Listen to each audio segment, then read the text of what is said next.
Okay, let me just make one more little adjustment here. So it is good as I'm gonna go. This is, don't mind any sound here in the background. I got my little one in here watching a movie real quick. I've been promising a step-by-step on the tri-art for a while now. And I finally have a piece ready for it. And I'm gonna kind of do it, treat it a little bit like I would tile and canvas. And I am gonna put on gloves, even though it's technically non-toxic. I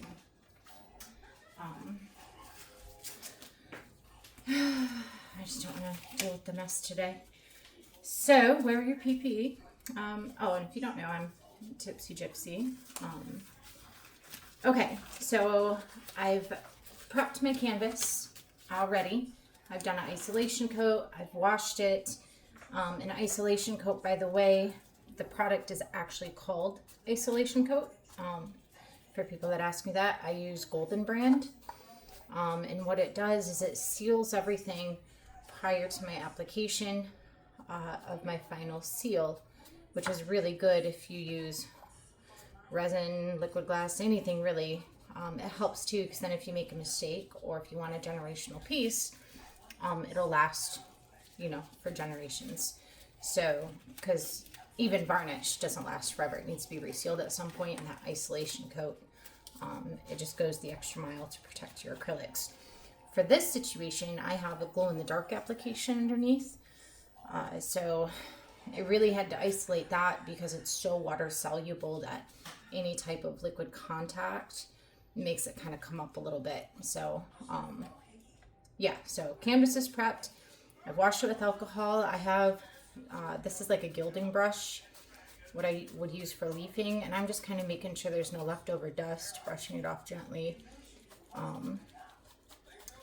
I did use the alcohol already. I just like to make sure. I noticed a few gold flakes floating around. So we'll do that first. Okay.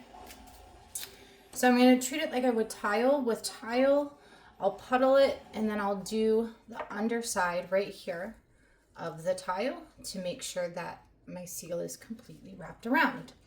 On a canvas, I usually save my sides for last. So even though I'm going to do my bottom like I would tile and the edges, I'm still going to show you how to do your edges on a canvas just using this one piece. As for the tri-art liquid glass, let's talk about that product for a second. I don't know if you can see it in there. You can kind of see it on the edges of this bottle, okay? It does tend to get little floaties in there. So I have a piece of nylon that's on top of the bottle, and that helps filter those particles out. You can also leave it sitting upside down for a period of time because those particles do float, okay? Those particles tend to cause a lot of valleys and divots. I actually I don't like pouring it straight from the bottle if I can avoid it. I get less air bubbles if I pour it from something like this. So it's already been strained. And then any excess leakage or spills that I have, I can actually put into a container, refilter it, and reuse it as long as it hasn't dried. I've noticed my working time safely is 20-30 minutes. Any more than that, and it starts to get a little tacky and dry up on you. And then you have like weird textures. So make sure you're completely ready to pour when it's time to pour. I think those are the big things. So I have my bottle ready. I'm going to pour it into the center. Actually, I'm not going to pour it into the center. This is a texture piece, so I'm going to do my texture first.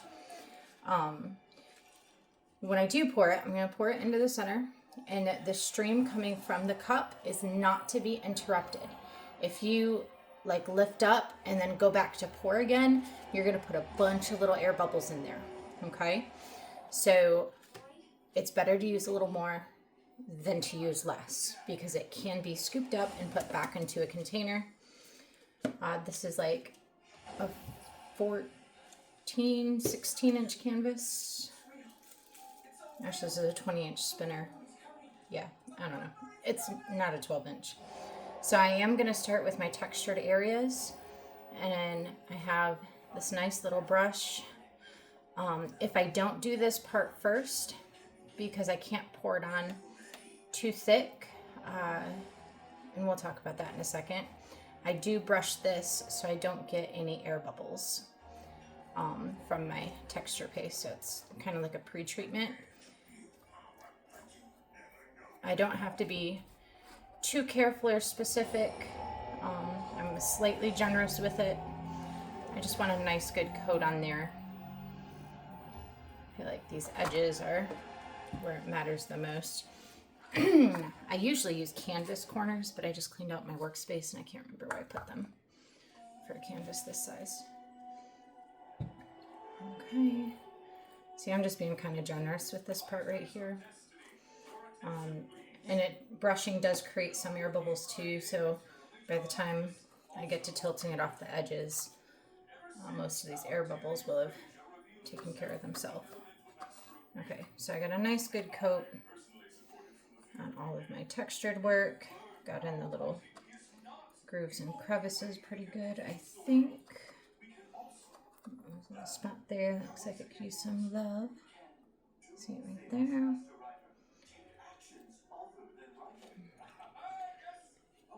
Right in here, I want to get these little creases because when I go to do my tilting and pouring, I don't want it to be fighting for little space in my little creases. So most of you don't do texture work, so don't worry too much about what I'm doing this moment.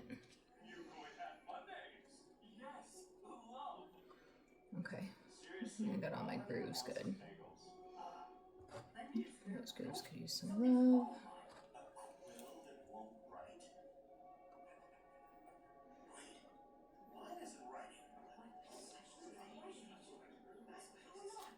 Okay.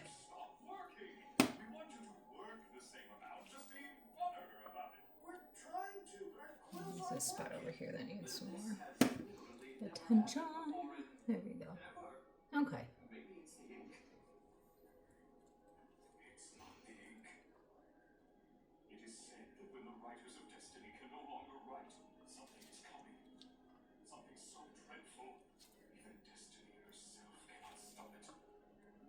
There we go.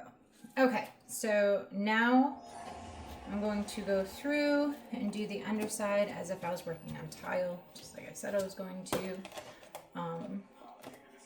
For this, because I made sure that brush is really clean, but I want to avoid dipping my gloves into here or wasting too much. So if this was a tile,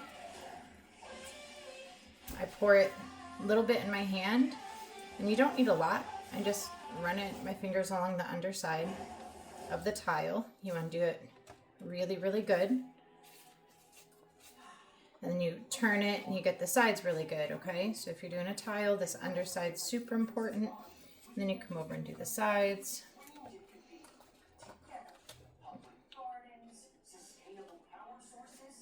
So usually I'd spend more time on it with the tile to make sure it's like nice and even. But I'm not too worried about it because I'm going to go back through and do them again. Okay. So we've done the underside and sides of our tile, okay? So now comes my central pour. The reason my cups are upside down is because most of my drips are going to come from the corners of my canvas. And I'm going to show you how that works in just a second. I don't know.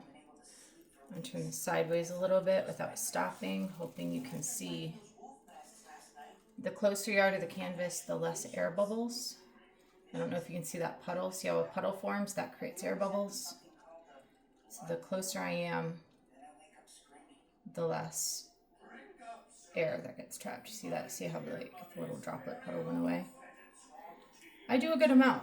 I'm not really worried about waste because, like I said, I figured out pretty quick that I can reuse it, which is pretty snazzy. So I'm still letting it stream. My stream has not been interrupted yet. I'm just getting some of these gaps because they're going to be hard to roll over. Like I said, most of you won't have to worry about that. Now I'm going to remove this because when I'm ready, it'll be easier to pour in. All right, so I have a little bit of debris in here. I'm not going to use any heat to pop air bubbles. You can, I just don't recommend it. There's a couple little flakes in there, which I don't mind. I'm not seeing a bunch of air. That actually might look kind of cool. Yeah, a lot of these, oh, there's an air bubble right there. Little guy just floating around. If you can't pop it with the stick, you can just kind of drag it to the edge. It's gonna fall off anyway. All right. So I have this puddle. You see how hazy it is? If it's hazy, it's too thick, simply. So right here, it's way less hazy, way more clear. And that's what we're looking for, is a little more clarity. If it's too thick, it won't dry right. I like to start by not letting it fall over the edge. I do not want it to fall over any of my edges if I can avoid it at all cost, okay? And the reason for that is not only will it create waste, but the way you want to move it like a pour painting, you know how you kind of get all your angles first and then bring it back to center? That's exactly what you want to do with this. You want to avoid letting it spill off the edge just yet. Okay, so I made it to my edge. Now I'm bringing it back to center, and I'm going to start with my textured corners first, just because they're going to need a little bit of coverage. But if you don't bring it back to center first, it's just going to start falling all over the place, instead of falling into my hole. And then I bring it back as quickly as I can. All right. So I usually like to do opposing corners to ensure proper coverage, and see how most of it just cascades right into my cup. Bring it back to center. And then I'm going to work this corner back here.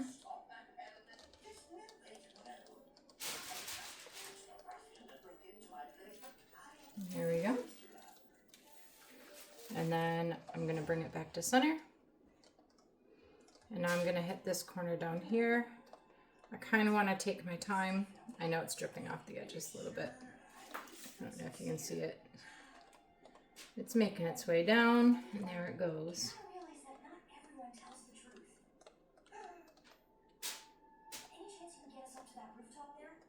All right, looks like I did good. All right, do you see how I gained back a lot of my clarity? So now we're going to talk about edges. I'm working on a clean surface, believe it or not. And I'm actually going to scoop up some of this spillage. And I'm going to push and up. I'm never going to go on top of the canvas. I'm going to start underneath and roll up. Okay? Start underneath and roll up. And I'm just going to let gravity do the rest. Okay? If my corner needs adjustment, I'm just going to gently lift and roll. You see that roll? Okay? Most of my sides are actually pretty good. This corner could use some love. Roll. Okay, this side's lacking a little bit. So I'm going to come in and roll up. Come in and roll up. You see that? And usually the bubbles fall right off if you get any bubbles on the side here. It's all right. Believe it or not, that is not a big deal. Okay. That looks good. This all looks really good, actually. Hi, Hannah.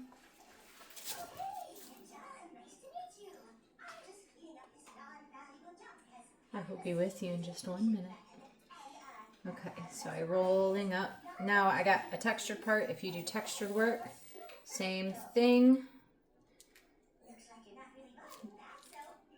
I'm rolling up to make sure the underside of those textured tentacles have been addressed and treated. And rolling up. I really wish I had my low canvas corners right now, but that's, like I said, it's all right. Okay. And yeah, I'm kind of done. I'm looking around. I don't really see any bubbles or issues. Oh, there's one little issue. Okay, here's an interesting spot. So I actually have a little dry spot right here. Again, instead of going up and pouring over, if it's reaching distance for me to do this movement, I do. I always avoid going up and over. So I'm just kind of spinning it, looking for, you can usually tell with the light. And you know what? It looks pretty good. I got a few tiny air bubbles, a little spot right here, and up, let gravity do its thing. There you go. Wonder if this got any triad on it. So the other thing about this up motion is it stops you from having buildup on other parts or other sides. It just helps keep it super clean and even. All right, it looks really good.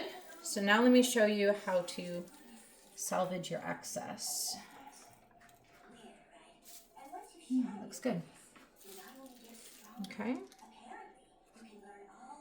I'm gonna go move this over to my drying rack real quick and get back to it. I don't know if you can really see my sides.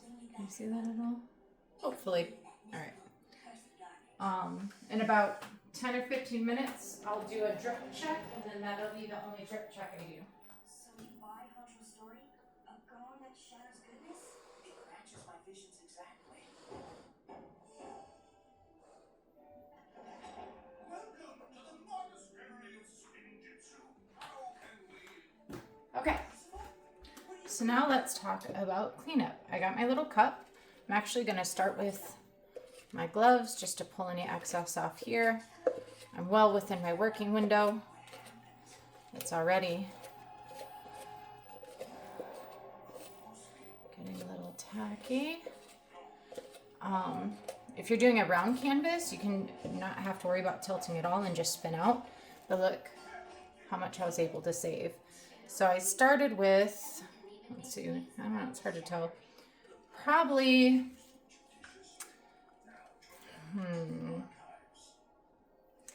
probably 4 fluid ounces. Maybe a little bit more.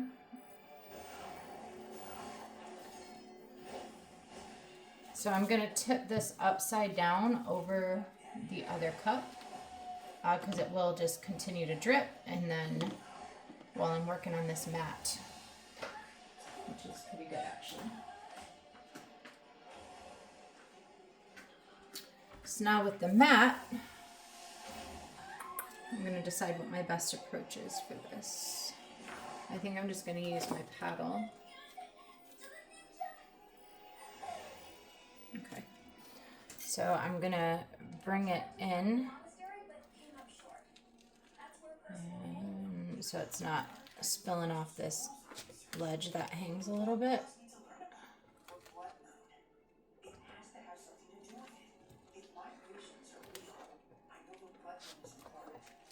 And I'm not worried about debris or dust because, like I said, I am worried about that. Yeah, you can tell that I got what I like to call new mom syndrome. I maybe get 3 or 4 hours of sleep a night if I'm lucky right now. So I feel like my faculties are like struggling. Yeah. I think cleanup is really important because one of the biggest complaints about it I hear is that it's expensive. And you know what? It kind of is. But in my opinion, it's worth it. And you really don't have a lot of waste if you're careful. Especially if you do like little 4-inch tiles a lot and you're just doing coasters, there's really not much waste at all. I would recommend doing them in groups of like 8 to 12 at a time. See, I'm just continuously bringing it in. The bigger the puddle, the longer it takes to dry. Now, if you've laid it on right, that size composition that I just completed for you all, in about 8 to 12 hours, I should be able to move it without any issue. I should be able to photograph it and then ready it for other things. All right, tons of dust in here, but I swear to you, I'm gonna use this, and it's gonna blow your mind when I do, because you wouldn't know that it was ever dirty prior. You wouldn't guess it in a million years, which is pretty cool. That might be my favorite thing about this that you can't really do with resin, is the fact that I can reuse it. So yeah, about 8 to 12 hours, I think.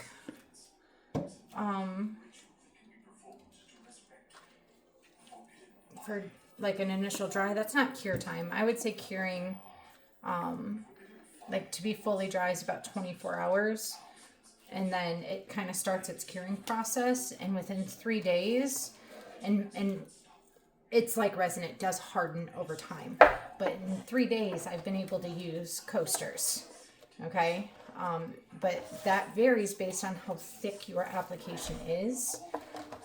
Cover it when you're drying it, guys.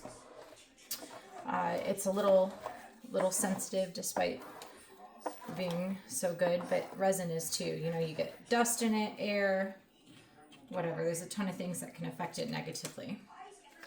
Okay, so this is good. So this I'm actually just going to wash with some soap and water. Can wash off your hands with soap and water as well. See, my cup drained out really good. There's my other cup. Now I'm going to flip this one upside down into this one and let that one drain. So yeah, my waste ends up being pretty minimal. And I think I've used this on 4 compositions so far. And with the textured art, I end up using a little bit more than usual. Cover it to dry, even through drying times. And just in case you have a breeze or something in your room or in your drying space, which sucks when that happens, it can crack. So let's talk about some other like simple try art, good to know things. It is technically waterproof and heat resistant up to a certain temperature, like heat proof up to like 100 and some odd degrees, and heat resistant between that 100 and 120 mark. Other than that, it can get tacky, like if you leave it in the sun. But I've had paintings like this. That's just what people say. I've had paintings like this that are actually UV reactive paintings, so it glows in the dark. And I leave them sitting in the sunlight in my home all day, and I've never had an issue. And it reaches 100 degrees here. So hot water is typically fine, although we did recently have one of my followers that had an interesting reaction that I haven't seen before, but it does disappear. She did the hot water test that you do on a resin, and it created like a little foggy spot, which I thought was really intriguing. But when I think it went away. If I'm not mistaken, she said the foggy spots disappeared after a while. I don't think that's gonna fit in here. I'm just gonna leave it in here. Or maybe I could show you restraining it. Yeah, I might show you that. Yeah, see how dirty it is? And icky, icky, icky. Let's see if I can just show you. Do I have another sheet of nylon somewhere? Hold on, I'm doing recording stupid. I know, that's why I wasn't talking. Well, thank you. I'm trying to see if I have another piece of nylon so I can show them how I strain it. I do. Aha. Here we go. So I do have a piece of nylon here. I'm going to go ahead and strain it for you because I just think it's really cool to see. how fun it is. And actually, I'm going to do it like this. All right. There's my stocking. So where was I? Oh yeah, exposure. So she had that weird reaction to it. It sounds like the fog went away after a while and it went back to normal. So I'm working on trying to figure out if that had something to do with the cure time or the products that she used in her acrylic painting.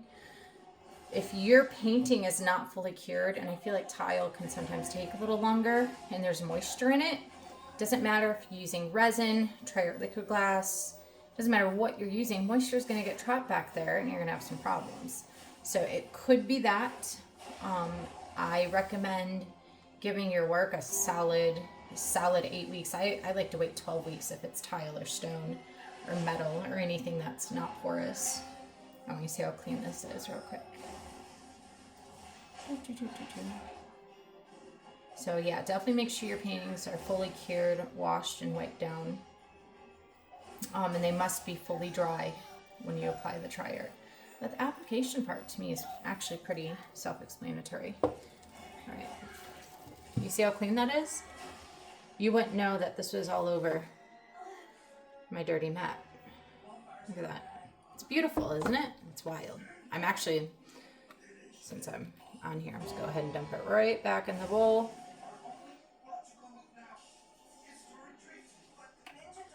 Is that wild? I love it.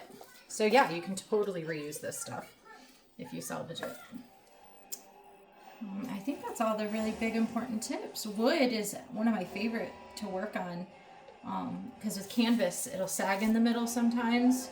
So it's not as bad as like how resin will leave marks on the edges. Like you'll get dry marks on the edges because it pulls into the center. But with the Triart, it'll just be thinner on the edges. So if your canvas is sagging in the middle, you can always like set a book underneath it. Use canvas keys before and after painting. Priming works really good. There's tons of things you can do. Heck yeah. She's so pretty. Don't do what I do. Use PPE. Always use PPE no matter what. Normally I wouldn't even be touching this, but I can't reach the gloves from here. I'm squeezing it through the end of the stocking. Just kind of like forcing it through because it's going so slow. You can see how clean it is. Those are air bubbles, by the way. If it's super foggy, it's just like a bunch of tiny little air bubbles, which is also good to know.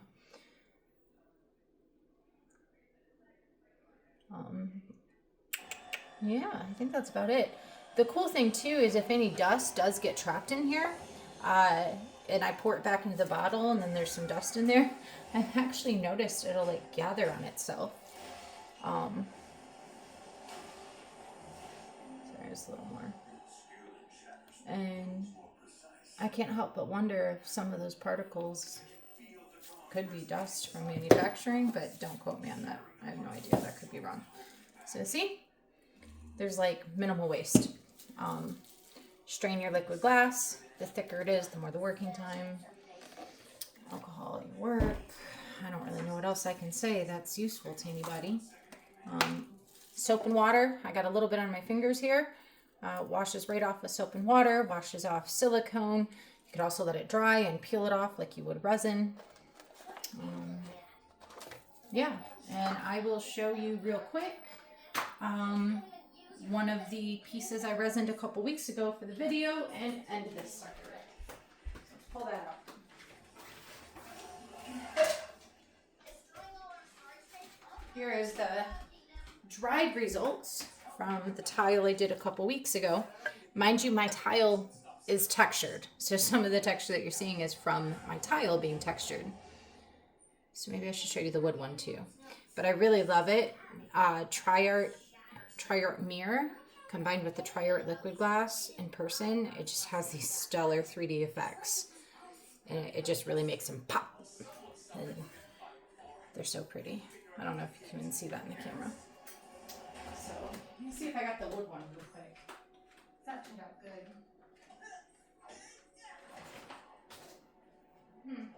Oh, I got it. Yay.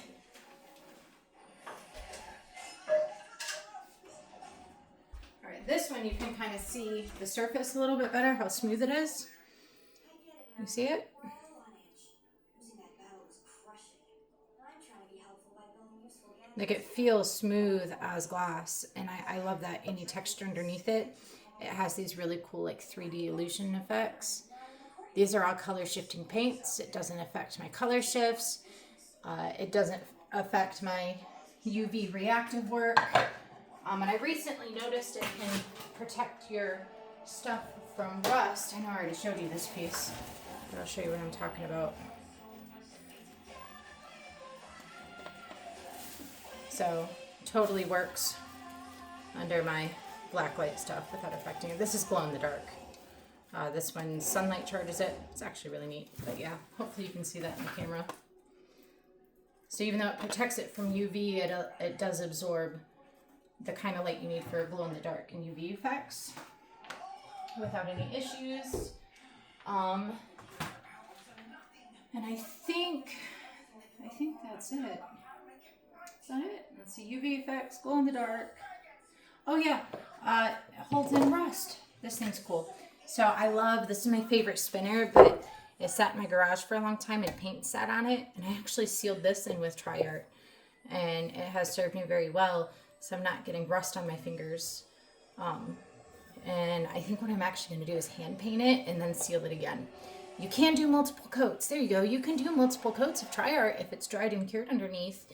And you can even use like a heat resistant seal if you really want to. Yeah, I think that's everything. Sorry if this is a bit choppy. I haven't tried to do one of these tutorials like this in a really long time. Not as entertaining as other artists, but hopefully it's at the very least informative. There we go. You can see better the surface. I wish you could see it better. And then I use the liquid glass for a lot of things. Here's the UV one. That one's pretty cool. So yeah, it works for a lot of different applications and uses. So give it a try. If you have any questions, let me know. I hope I told you everything you need to know without boring you too much. So, all right. PPE, Tri-Art liquid glass. Yep. All right. Toodles.